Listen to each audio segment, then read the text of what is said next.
Welcome to Whole Lot of Wolves, episode 33 of season 4. We're your hosts. I'm Joshua Buckley. I am Paul LePage. From New York City, Mr. Alex Patakis. Hey, guys.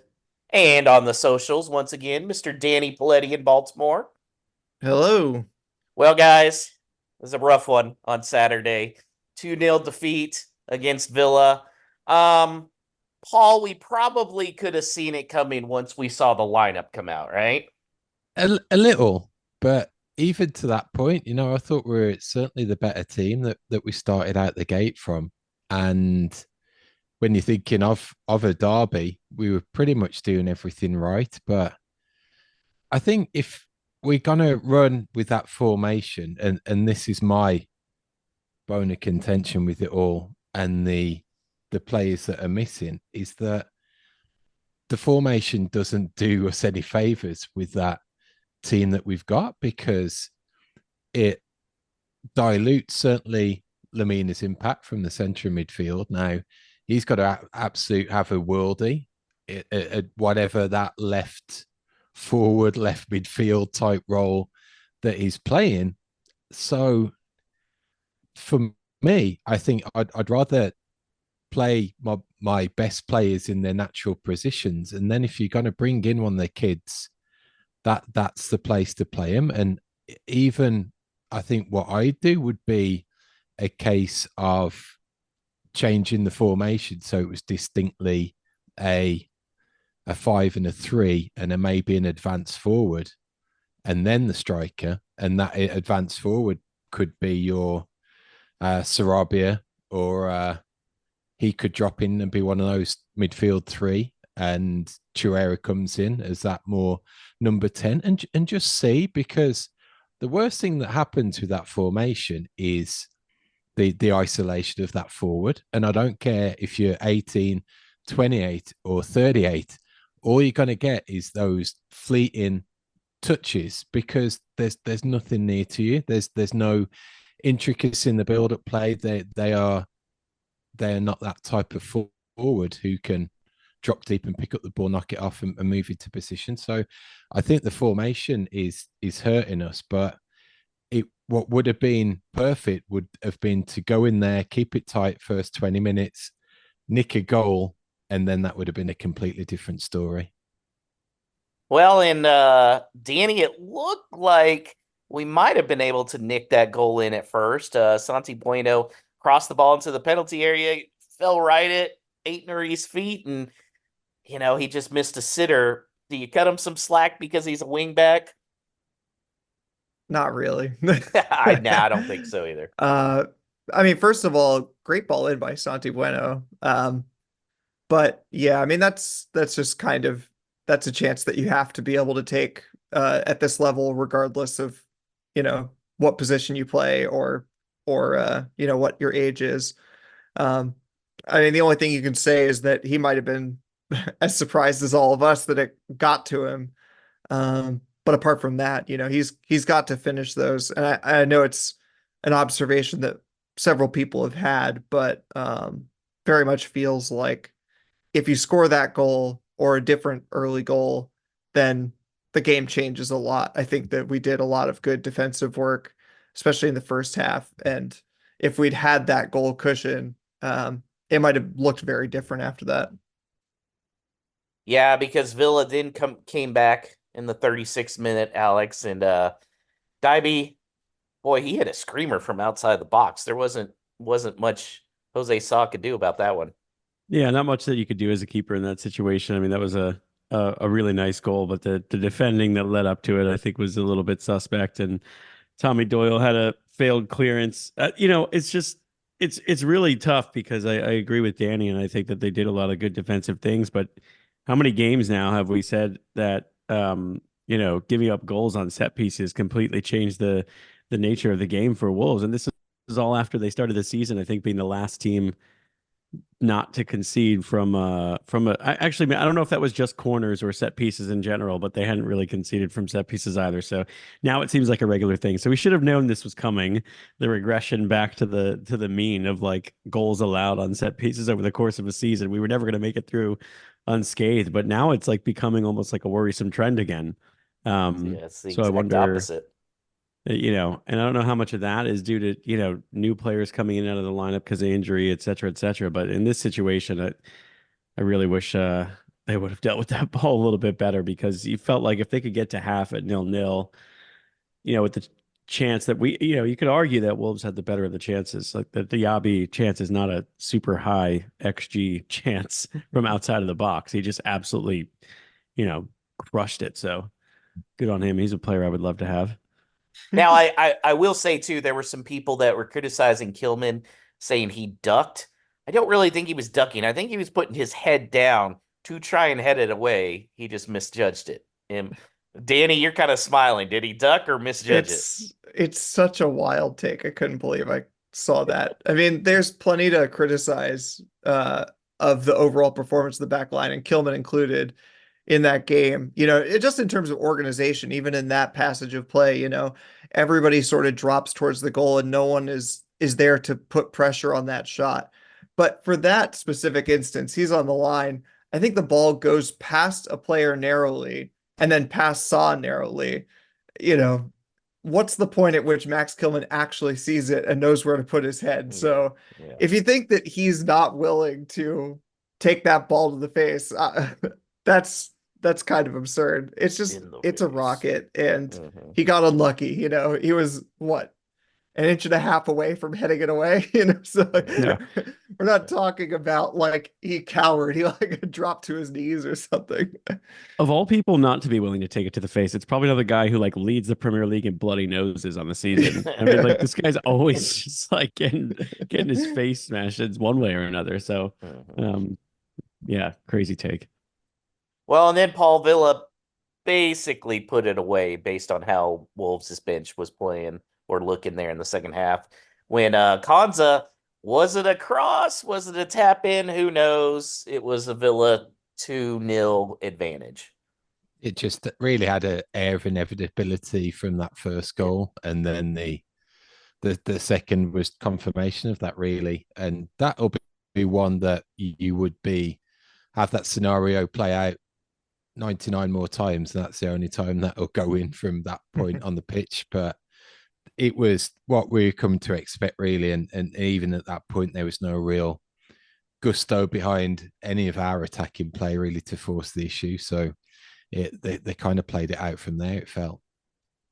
Yeah, Danny, although the surprise thing, and you shared this with us after the game, um, Wolves actually had the edge when it came to expected goals, 1.48 to 0.94. How do you figure? Yeah, I haven't actually looked up the stats for it. I mean, obviously that came from the XG Twitter account. But I bet that Ryan Ait Nori's shot accounts for a big chunk of that XG, which Wolves had 1.48. So I mean that could be zero point 0.9 right there, just in that one shot. So I'm not surprised. And like Alex said, Diaby's was probably, you know, zero point 0.1 at best. But anyway, yeah, I do think that actually I felt kind of okay about that. I mean, obviously we all sort of had low expectations when we saw the lineup, that, we knew that this was nowhere near our best 11. Um, but even so, I thought that we played pretty okay throughout the game. I don't think the XG bears this out. I don't think Villa had a ton of chances that they could score from. And to do that with so many players missing and playing out of position, it was credit to them. And so I didn't think that it was the worst performance overall. I understand what Gary O'Neill was talking about when he said something to that effect in the post match. And it's easy to miss the fact that we're playing against a team that's fighting to be in the top four. Whatever else you think about Villa, they're having a very good season, and although they have some absences themselves, it's not comparable at all. And so I don't know. It was a disappointment, but also one that we all saw coming. It was a prime example that if you'd have had either Neto or Cunha playing in that team as genuine game changers, could have been a whole different story, even with an Definitely. 18-year-old leading the line. And that extends to a player like Pablo Sarabia.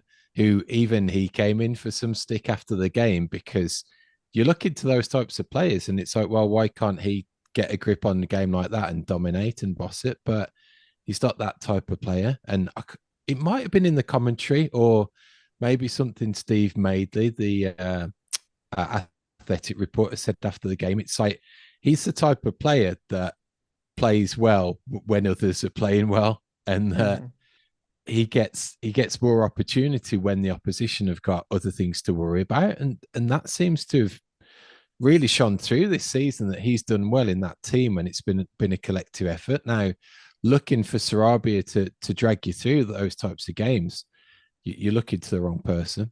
So, Paul, after the contest was over, more worried about the rest of the season, or just chalking it up to bad day at the office? A little. Again, I'm not too downhearted by the performance, and it was not like we got absolutely smashed like it was the case often last season under Lopetegui. So they can have a little confidence off of that. And I just think the way that the results went over the course of that weekend, games that we got in hand, the course of the season won't be shaped off of Saturday, but you could certainly tell it will be based on that Coventry result and then the next 3 games coming up. And I think that will, at the end of that, we'll have a genuine measure of whether we're in this or not to try and get a European place.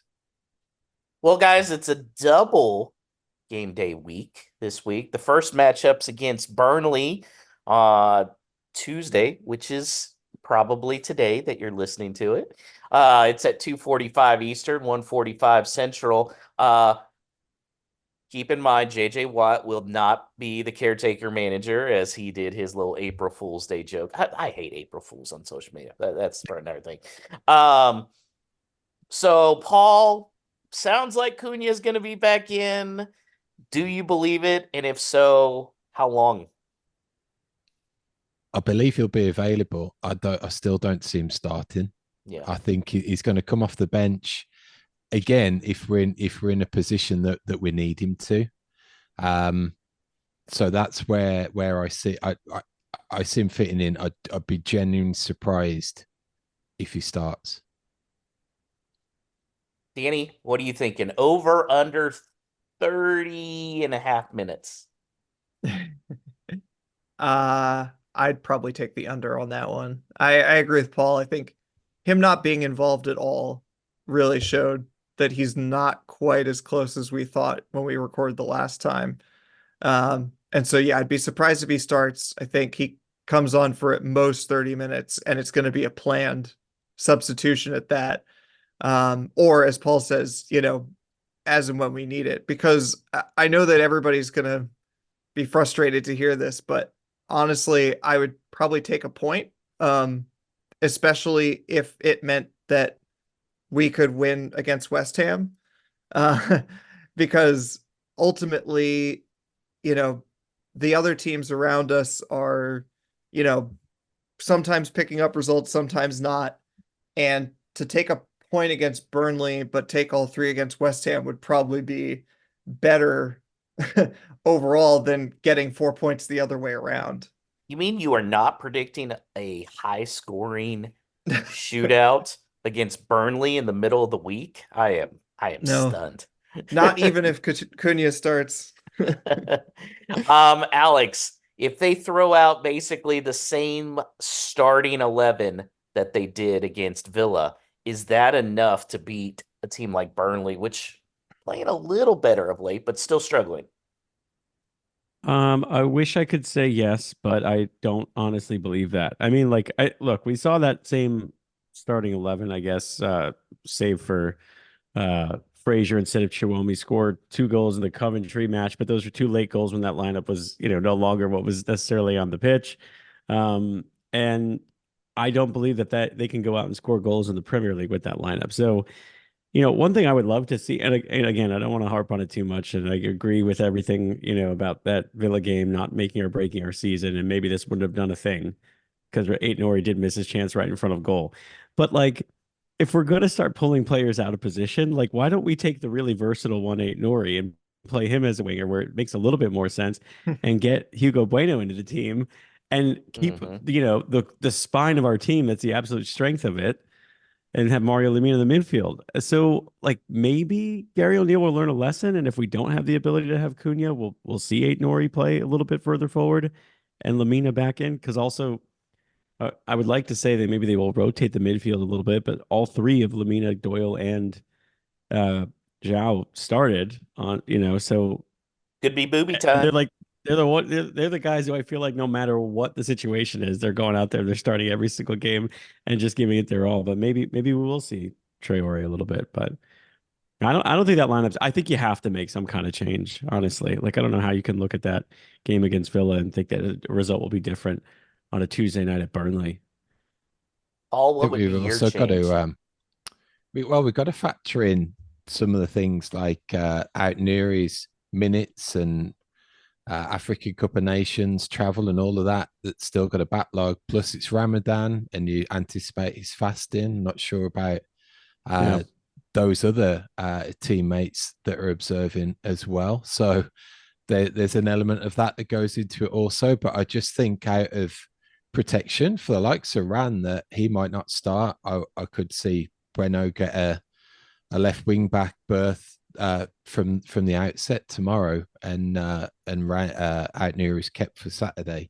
But I'd still like to see some variation, and it often thinks like he's our only outlet of genuine creativity at times. So give him some flexibility the further up the field or in more of a centralized left midfield role and see what they can do.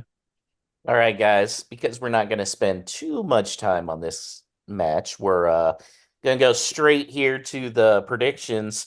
None of us got any points this last week. No surprise there. So Danny, I'll let you start. What do you think in this matchup against Burnley? Um, I said that I would take a draw. I You still have did. hope that I think that we can win. Even with essentially the same lineup. Oh, but I'm gonna go 1-1. It just 1-1. it's the only thing that makes me feel comfortable. I don't like it. Alex. Yeah. I think I got to take a point as well, and I also don't know if we score, so I think I'm gonna do a 0-0. Like I don't do that often, but I think I'm going for it. Oh, you took my answer, Alex. I'm gonna fake a midday appointment to get out of work to watch a 0-0 with Burnley. Hey, at least it's better than our good friend Adam who went to England for a mid game against Burnley and saw a 0-0. So, Or waking up early to watch Burnley score 4 against us at Molyneux. ugh, yeah, that too. Paul? Danny's point of the 4 points over these course of the two games was so compelling and has shifted my perspective on it for sure. But I'm going for a knockout at the moment in terms of these league standings. So I've got a shit house of 1-0 Wolves win from somewhere. See, Paul's smart. He's playing the standing. He's playing the table I now. have, yeah. Um, I hate to say it, but I think Alex is right. I think this is just screaming 0-0 weekday draw. So that's what I'm going with. Ugh. Ugh. Let's So talk about positive. something else. So let's talk about the game we're all looking forward to, and that is Saturday against West Ham. Big game in the standings because of potential Europe spot. But also, boys will be together in person at FanFest in Nashville. Paul, what are you more excited about for the us getting together or the actual match? A combination of the two, really. Just having that exposure to a bigger crowd and the importance of the fixture and just the atmosphere. I think it's going to be a perfect coming together. It's like great timing in terms of what you go into that type of event to watch. Really, it's not a dead rubber or anything like that. So they couldn't have really picked a better time for us in as far as the season goes to have some genuine interest in the contest. And the match is at 10 a.m. Eastern, 9 a.m. Central. But Danny, we're gonna be there bright and early, huh? Ugh, don't remind me. I'm an early riser, but the standing in line bit is not something I'm looking forward to. So Paul, yeah, because we haven't been, so you have to kind of explain what are we expecting from the queue line. It will start really early, and that's mainly due to the fact that there'll be that lunchtime UK time kickoff. So, what time zone's Nashville? They're central, aren't they? Central. So yeah, so that's 6:30 kickoff Nashville time. So really, that's why the doors opened so early, is to get those fans in to watch that. So I'm pretty confident that as soon as the gates open, those sets of supports at the front, they'll go in first. It tends to move pretty quick after that. So whilst they say kind of be there and anticipate getting in for 6, which sucks for us because we've effectively got 3 hours to kill. I think it's more with that in mind that they just get those fans in early, and then you could just get situated. At least we can all congregate in the same spot and take over a little section of screen 2 and keep that as home base and shoo the West Ham fans away and get our pretty little faces splashed across NBC all morning. Yeah. It will be the 6:30 match is Crystal Palace against Man City. So there will be, big contingent. Alex rolled his eyes. There'll be, although we'll see who are the real Man City fans, the ones that are there at 6:30 in the morning, eh? Yeah. Do we think the atmosphere at FanFest at 6 in the morning will be livelier than the Etihad? I actually don't know if City's even at home, but where do we think will be more energy? Shots fired. Shots Yeah. fired. I'm Really just endearing saying, himself to our British listeners here. as a neutral, when you tune in to like the title decider, never mind that the game was 0-0, Arsenal and Man City, but my God, like, come on. I would say the same thing if it were Molyneux. I would say the same thing if it were anybody. Like, it felt so flat. It was a perfect game to nap through. Yeah, The I do. Eastern I nap. wonder, at the risk of talking too much, meta discussion here about FanFest. I do wonder, though, in terms of the buildup, if they're going to focus more on Wolves West Ham than the other games. Just looking at the other ones in the 9 a.m. slot, Everton Burnley, that has relegation connotations, Villa Brentford, Fulham Newcastle, Luton Bournemouth. And so of those games, I mean, none of them really scream big time. So I don't know. So, yeah, I mean, so Paul mentioned we're on screen 2 is what we've been told by the FanFest, right next to the main broadcasting stage. So I do think that might be one of the main highlights then. Fulham might, just because I don't know, has Raul been playing lately? Not really. Not really. Okay. And I think Everton does have a decent fan base, but yeah, I mean, I can't imagine they're going to be highlighting Luton Town against Bournemouth very much. Um, doesn't unless Michael B. Jordan shows up, right? And why shouldn't he? If we're Why going to be shouldn't there. Okay, so Paul, here's my Stranger things question. have happened. You insinuated this earlier. Every time I look at the damn weather, the high keeps going down and down and down. Now, for some of you, Danny's probably like, oh, whatever, shorts weather. For me and Paul, 58-degree high, that's pretty chilly for us. Pretty chilly for us. So do we just have to wear long sleeve shirts underneath our kits, Paul? Because we still want to be repping the gold and black, right? The old gold and black. Yeah, I'd probably say it's that classic hoodie underneath, and then your jersey over the top of that. I think I might- That's that not a could bad swing idea. it. I might pull a Stu Hall and wear the base layer underneath the jersey. Yeah, so Alex, what are you doing? You're probably like, sweet. The high is exactly the same as it's going to be in New York. Now here's the Yeah. issue is that the Wolves hoodie that I usually like to wear is not gold and black. It's like the travel hoodie That's like that blue, and which is way too close to, anything West Ham. related to West Ham or any of these other clubs that are going to be there. So maybe the little Uniqlo Heat Tech undershirt, which is surprisingly pretty warming, and a black and gold kit. I think that'll have to be the move. Or I have a very loose fitting New York Wolves black and gold shirt. That might be a good option, actually, because it'd be easy to put even like a hoodie underneath it. So look at this. We just hashed this out mid show. Perfect. Now I See, know what this to is pack. this is why we're here. All right, let's go through the packing list now. Yeah. Yeah. Paul, Oh man. again, I really feel like a lot of people are going to be listening this week for FanFest stuff. So you want to go over the plans real quick? Yeah, itinerary is really come together. We've had a ton of dialogue and help from the club these past 2 weeks. So they've been very supportive in putting stuff together. So the itinerary as it stands Friday night, as soon as you can get to Nashville, if you're traveling in, we will be congregating from 3 p.m. in the afternoon at Acme Feed and Seed, which is on Broadway. So very casual to begin with, just pretty loose. Meet some fellow fans.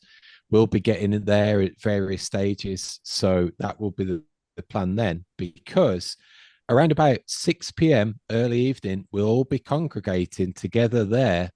And the hope is that we can walk as one big pack in unison up Broadway together to go and join the official Premier League welcome party. And that's going to be held at a venue called Sky Deck. So we really want that to be a spectacle of the Wolves taking over Nashville, taking over Broadway. So even though it's going to be cold, it is you got a genuine reason to bring those scarves. So bring your scarves, bring those supporters club flags.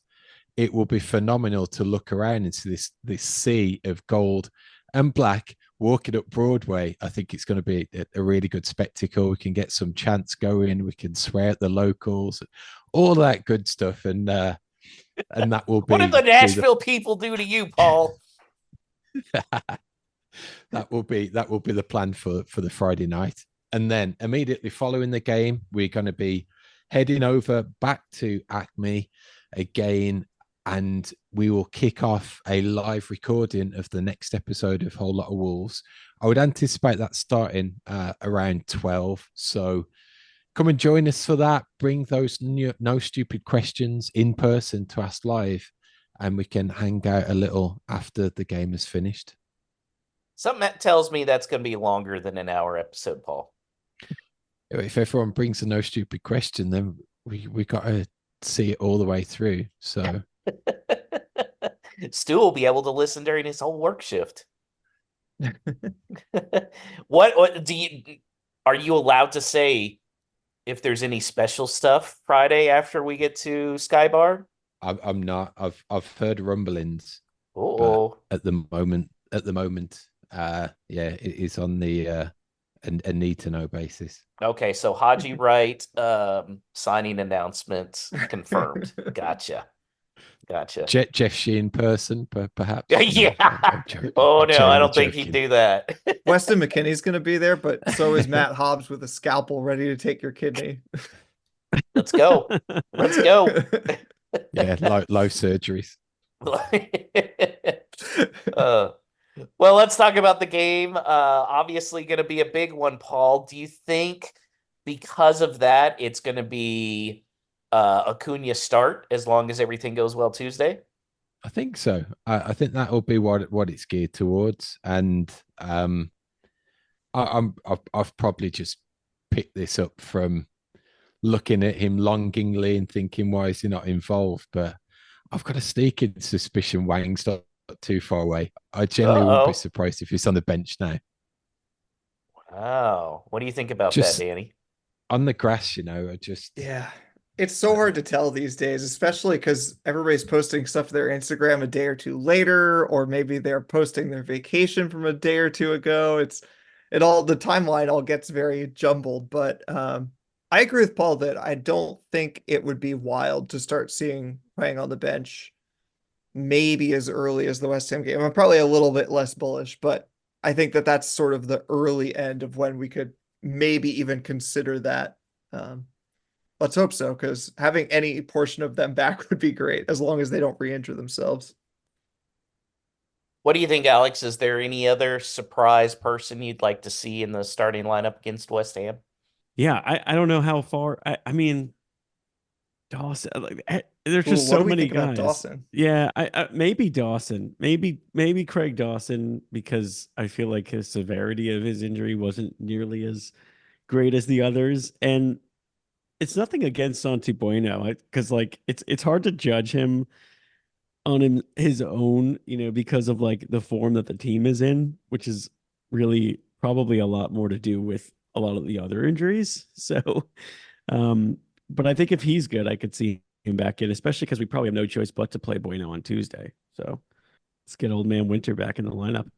I think it's definitely shown how much he's been missed, and it's going to be a while to determine if Santi Breno is his genuine replacement. I'm not sure. I could still see the need to potentially bring another centre back in just to have that experience and that what he can do to gel a back line. I think what Dawson offers, there's so many intangibles there, you don't realize it till it's not present, and that's been quite obvious with his time out of the side these past few weeks.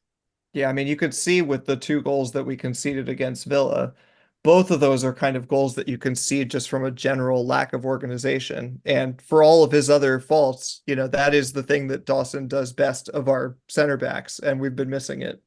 Any other surprises you can think of, Paul, that might pop up against West Ham? I don't think so. I think it would be again a good opportunity just to bring that favoured 5-2-3 back if Cunha is fit to start. I genuinely would like to see a forward 3 and give one of these kids a genuine chance of doing something in that central striker position. So I don't think that Cunha coming back in is going to be at the exception of Chuomni or Fraser. I think it's going to be to complement one of them. Okay, Alex, what chance are you going to start during the game? What chance am I going to start? Mm-hmm. Oh man, all the ones I find myself singing, in the shower or whatever it is, are with players who are no longer with the club. So that's a difficult one. The other day, out of nowhere, I don't know why, I was just like humming the Connor Cody song, like while I was getting ready to leave the house. I don't know, man. I feel like I don't even know that many. We talked about that a little while ago. Um, yeah, I'm gonna have to lean on somebody else. I also am Danny? not Is like a is it going to chant be Danny? starter.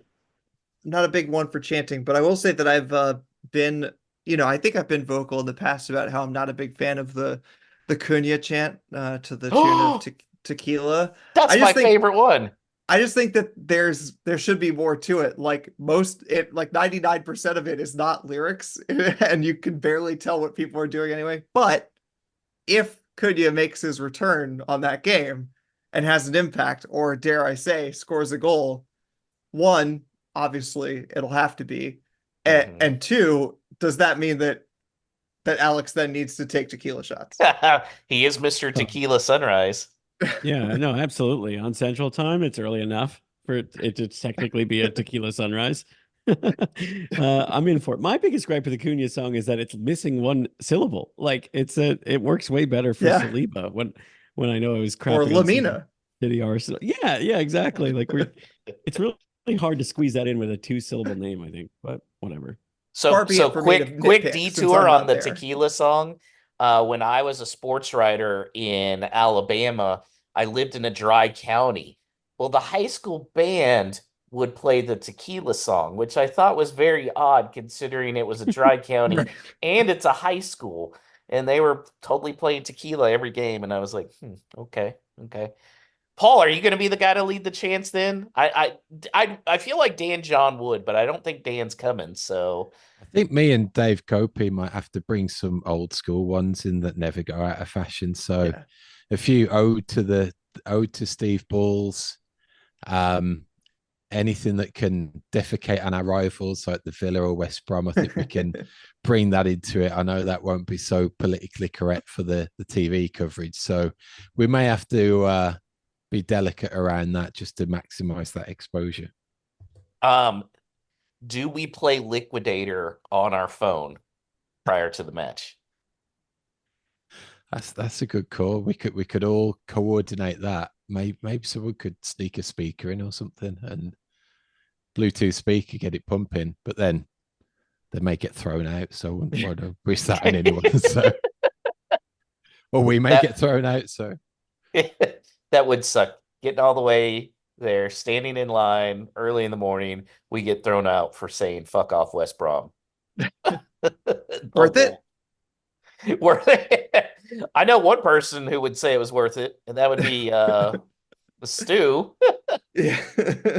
Actually, there'd probably be a lot of people in Wolverhampton that would say that. Okay, guys, let's hear predictions for this one. Danny? This one feels like there's higher stakes on it just because we'll be there in person. We're all making these travel plans to get there. Most of us are flying, spending hundreds of dollars now. To predict anything but a win feels like such a massive disappointment. If you could anyway speak it into existence. Keep in mind, Danny, we saw a 1-1 draw against Norwich in Chicago. I know. Yeah, that was really unimpressive. Although, that's what you get when you pick a game week that's like right at the end when no one's playing for anything. Anyway, I think that we have a decent record against West Ham when we're playing at home. I want to say 2-1 Wolves. Classic 2-1 scoreline. Wolves. Okay. Alex? Yeah, so I know my logic for the Villa win that I predicted last time was I like the way this team bounces back, but maybe the international break kind of like nullified the whole thing in general. That wasn't a bounce back. Maybe this will be our bounce back from what I feel like will be a very uninspired performance Tuesday against Burnley. So I'm going to go 1-0 Wolves. And we all go our merry way back home, happy on Sunday or Monday or when everyone's returning. And Alex takes tequila shots. Yes, and that will be regardless of the score. There will be. I will find a way to get tequila into the FanFest grounds if it means a Wolves victory. That catapults them possibly into a European spot, depending on the way this week shakes out. So, Paul? I've got no real thinking of any of this, especially with the game between the two, but I'm just riding off the high of those tequila sunrise fumes. So it's got to be a 2-0 Wolves win. 2-0 Wolves. How about this? I'm going to say Wolves are down 2-0 at halftime. I run and I go to one of the little pop-up stands and I get a thing of lemon. I get a little lemon. I get some Stalt on it from the concession stand. I rub down and Wolves score 3 in the second half to win. Oh my God. 3-2. What I would do to see that, also, like, I think it would be worth the pain of going down 2-0 and all of us being like, how does this always happen to us? It's never gone well when I've traveled for a Wolves match. Like, even if it's like to go back home for the holidays and I get excited to go watch with like friends who have gotten into Wolves back home, it's never. Yeah, so this has got to be the one. This has got. Who invited Alex then? Jeez, I love how he's saying this at the last minute. By the way, guys, I'm horrible luck. I mean, look, it's it's got to change at some point. No Stupid Questions is presented by Esfuerzo Wines. Located just north of Santa Barbara, California, Esfuerzo Wines showcases passion and 3 generations of winemaking in every bottle. So whether you're celebrating a Wolves victory or winding down after a day at work, let Esfuerzo Wines transport you to the heart of California's wine country with every sip. For a limited time, head to esfuerzowines.com and use the promo code WOLVES for a 15% discount on your wine purchases. This message is intended for those of legal drinking age. Do not drink and drive. Excessive alcohol consumption may be harmful to your health. If you or someone you know is struggling with alcohol abuse, please seek help. Esfuerzo Wines reminds you to enjoy their products responsibly and in moderation. Time for No Stupid Questions presented by Esfuerzo Wines. Each week we take listener questions that are either tweeted X to us on X at WLW Pod, the show handle, or you can email us your questions, hello@wholelotofwolves.com. So let's continue with the hype of FanFest coming up this weekend. And we start with Todd DeWitt's question, who asks, is there a Wolves-related drinking game that we should play at FanFest? Paul is very anxious to answer this question. This is classic bingo straight away. Every cliche that's said during a Wolves commentary game, we need it on a sheet of paper and have a shot every time it's said. Oh, Like Lord. Max Kilman played futsal for England. You know, who could get bingo the first out of those? Yeah, what else would be on that bingo card? Probably Neto potentially leaving in the summer. Mm. Let's see. Who would they talk about with West Ham? Oh, definitely Gary O'Neill taking over 5 days before the season. Mm-hmm. Also, Gary O'Neill potentially going to West Ham in the summer. Oh, okay. I don't think They're- they would mention Josh Sargent. No. Noah Lamina being mentioned in any capacity, because whenever Mario Lamina first gets his touch on the ball in the game, they usually are like, the older brother of Lamina who's sitting last on Wolves bench. Yeah, I could see that. Also, if Dawson plays, I feel like that's an easy narrative. Yes. Oh, His yeah. return to the London Stadium. Yeah. That will definitely be said. Matt Doherty's second stint at the club, if he pops up with a dog special to get that second goal. I'm liking this. All right. We could keep this one going and ask for continued suggestions up until Saturday. There we go. That's a Friday thing right there. Yeah. Boom. Yeah. Submit your bingo squares in person. I think that's a good one. And I'll of course, Todd and I know that you'll be down for it based on your work that I've observed on social media. Shot for a goal, I think, is enough of a drinking game for me. Let's not forget. We got a long weekend to get through and a show. While it's being recorded, it is a the show's gonna be live show. The show's gonna be off the hook. It's gonna be off the rails. Let's just go ahead and admit that right now. Okay. Let's go with Wolves _Dallas on X asks if we're all staying together, who was coming back with a face tat like some of the Hangover shenanigans? Well, my wife's coming, so that's you three. I've got my own room. So No. See, my nomination was going to be your wife is there. She goes back to the hotel. You stay out with the boys. You end up sleeping on the floor by us, and then you're the victim of something like that. That's fair. I'll allow it. Yeah, that's why I wake up so early, Gotta be alert at all times. There was one bit of travel that I did in my ultimate frisbee days where I was at a tournament and someone had temporary tattoos and I put one on my neck and it was kind of like a butterfly, but also like this design. It was ridiculous. I was at the beach and whatever. And I was shocked at the number of people who came up and asked me if it was a real tattoo. And I was like, what does this say about me that like someone would look at that and think that like, yeah, this might be a person who has this butterfly tattoo on their neck so visible. Honestly, kind of makes me want to get a neck tat. Would Paul wake up without a tooth?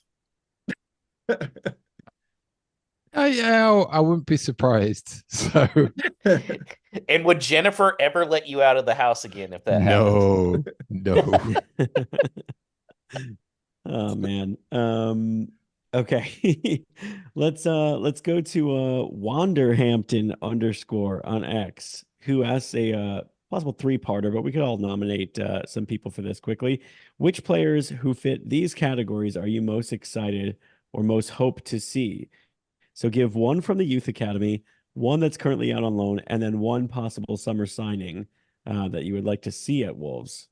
Who wants to take this first? I'll take this first. So I think from the youth academy, probably Noah Lamina. I'm still going to count him as an academy because he hasn't appeared. So yeah, he hasn't appeared. Is that allowed? Is that allowed?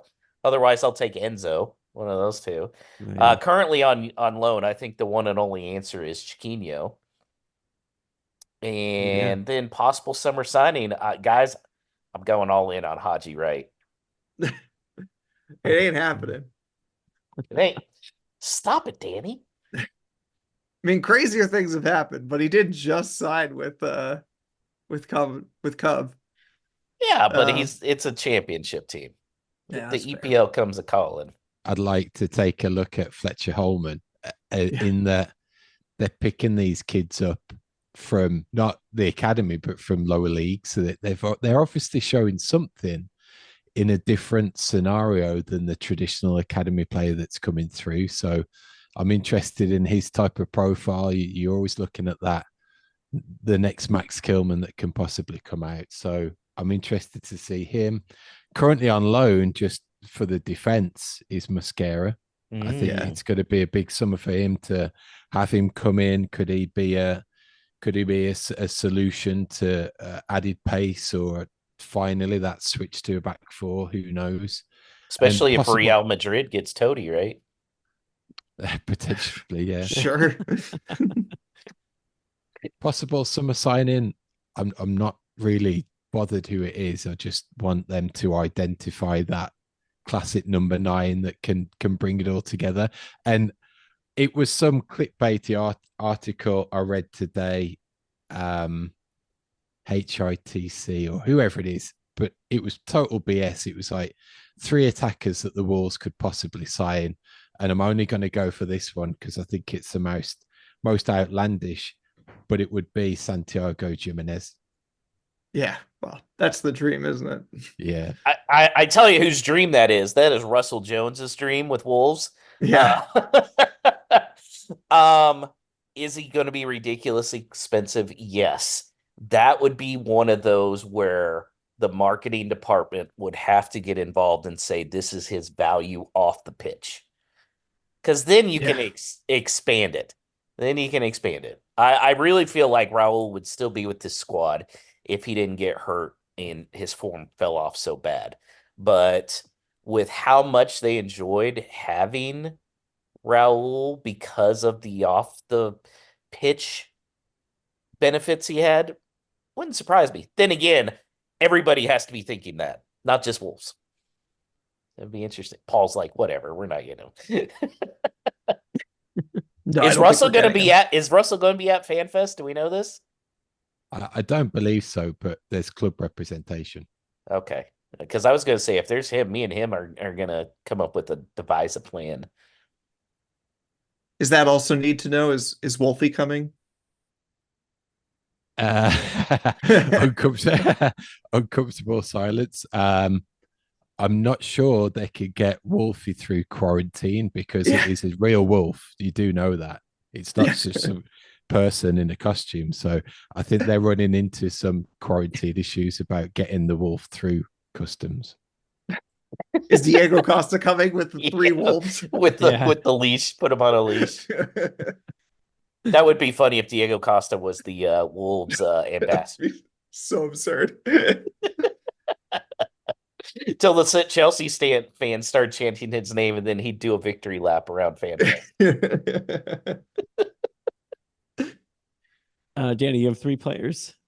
I won't extend the segment too long, but I will echo Paul's shout for Yerson Mosquera. I think it was really interesting that in February, it came out in February, but during the January window, Gary O'Neill said he really liked the look of Yerson Mosquera and just really would have liked him to stay, but also understood, he needed to get game time, and if he stayed, he probably wouldn't have seen the pitch much. So that was exciting to me that he, in just a brief amount of time, saw that this was a player he could work with. I think a lot of us saw that when he was playing him in MLS, that he's got a certain level of quality. But I think, anybody can see the step up that it's going to take to get to the Premier League. But to have that sort of stamp of approval in a way from Gary O'Neill, at least preliminarily, makes me pretty excited to see what happens in the summer with him. So it's an interesting one from over the weekend. I think it was Gully at Molyneux Musings pointed out that he actually started and played right back for Villarreal. So Yeah. is there one eye looking at that potential that you're going towards that trend of a back four being made up of virtually everyone being centre backs? So you'd have Mosquera on the right, Tote on the left, two centre backs, and there you've got a pretty solid back line, but still Tote, Mosquera fairly comfortable with the ball at the feet. They can advance a little, so it could be what Mosquera's got going for him is that versatility, which is all important. Until some elite winger like scores 5 goals against us in a game. But look, man, if Dan Burn can try out a career, I know, right? You know what? I stand corrected. You are 100% correct. If Dan Burn can be a left back, yep. That is the truth. 100%. Very fun question. Reminding us that there are things to look forward to next year. I would just add one player I've always just been curious about because I feel like the media always says really good things about him, but we never see him. Dexter Limbakisa. I want to know what this guy's about. He's out on loan. I think doing fairly well in Scotland at Hearts. Doing good for and we've been Jamaica, linked a thousand times to Rodrigo Gomez as like a young winger. I mean, is it real? Like I saw that there was a deal already. Like, how do you guys decipher what's real and what's not on there? It's like impossible to like.